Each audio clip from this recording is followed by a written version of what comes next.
Hello everyone and welcome back to Study with Sunil Jindal. What is India's rank in overall medal tally of ISSF World Cup 2025? तो India का ISF world cup के tally के अंदर कौन सा rank रहा है? तो वो रहा है सेकंड। फर्स्ट किसका रहा है? चाइना का, जिसने 4 गोल्ड 2 सिल्वर और 3 ब्रॉन्ज मेडल जीते। सेकंड बात करेंगे इंडिया की, 2 gold 3 silver 1 bronze, total 6 medal.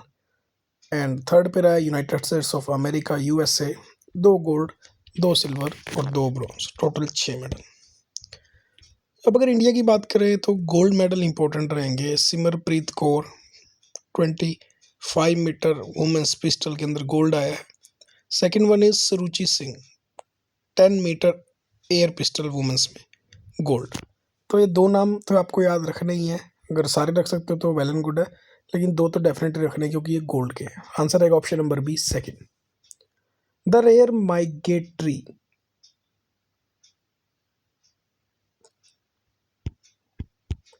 पल्लास gull bird was recently spotted in which state?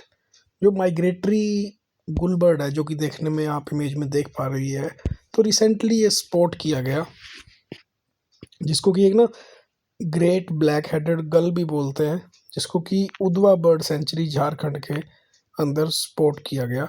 ये वर्ल्ड का लार्जेस्ट ब्लैक हेडेड गल है एंड थर्ड लार्जेस्ट गल species globally. It migrate in winter. Winter के अंदर क्या है, माइग्रेट करता है ये मेडिटेरियन सी, अरेबियन पेनिसुला और इंडिया की तरफ, जो कि अभी देखने को मिला। और इसको जो है लीस्ट कंसर्न पे रखा गया IUCN के अंदर। आंसर क्या रहेगा? Option number A, Jharkhand. The mass atmosphere and volatile evolution maven एक मिशन था, तो कौन सी स्पेस एजेंसी का मिशन था? तो ये था भाई नासा का।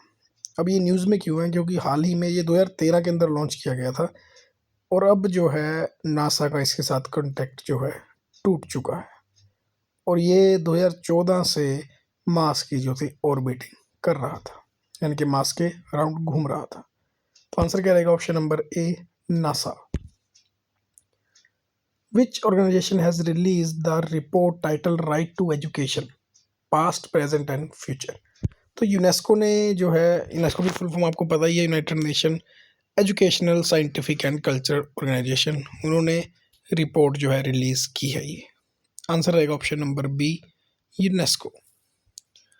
आगे जाने से पहले अगर आप लोग टेलीग्राम और इंस्टाग्राम पे, तो डू फॉलो अस, काफ़ी इंपॉर्टेंट इन्फॉर्मेशन आपको वहाँ पे मिलेगी।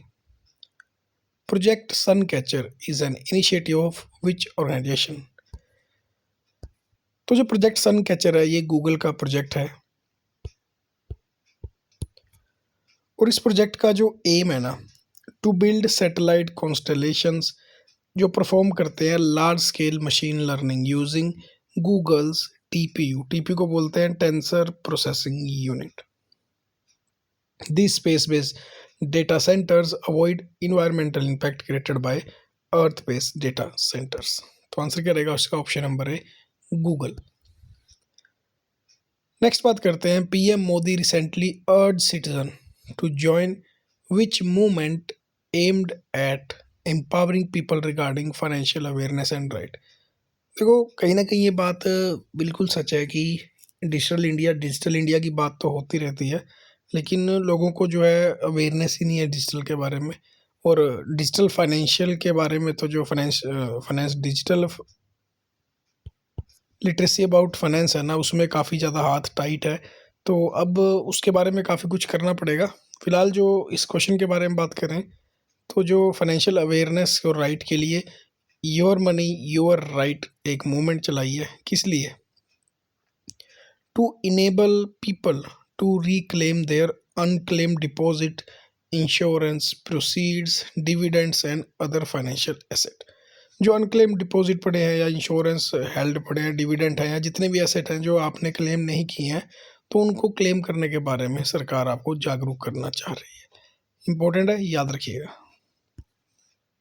तो ये थे आज के हमारे इम्पोर्टेंट करंट अफेयर जो भी बनते थे, क्योंकि ये वीडियो जो है आपको लेस देन 5 मिनट्स ही मिलेगा, ताकि फटाफट से आपको देश दुनिया की खबर जो है आपको मिलती रहे, जो एग्ज़ाम पॉइंट ऑफ व्यू से इम्पोर्टेंट है। Thank you so much. जल्दी मिलेंगे नए करंट अफेयर के साथ। जय हिंद।